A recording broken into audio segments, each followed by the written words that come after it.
শুভ দুপুর বন্ধুরা। এই যে আজকে আমি বানাবো ভেজ পকোড়া।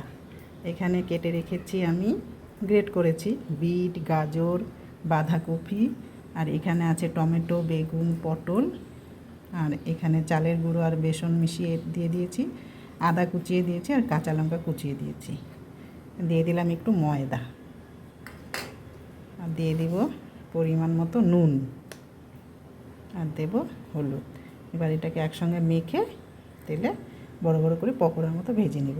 এই পকোড়াটা কী বলুন তো, সবারই একটু সবজি খাওয়া হয়ে যায়, অনেকে তো সবজি খেতে চায় না, তাই এইভাবে একসঙ্গে সব কিছু কুচিয়ে নিয়ে পকোড়া করলে পকোড়াটা খাবেও ভালো, খুশিও হবে বাচ্চাগুলো।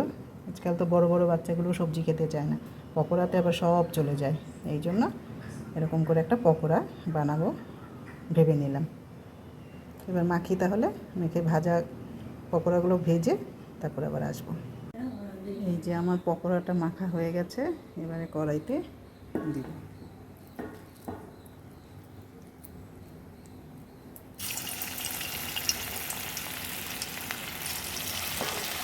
ভেজে তারপরে আসছি।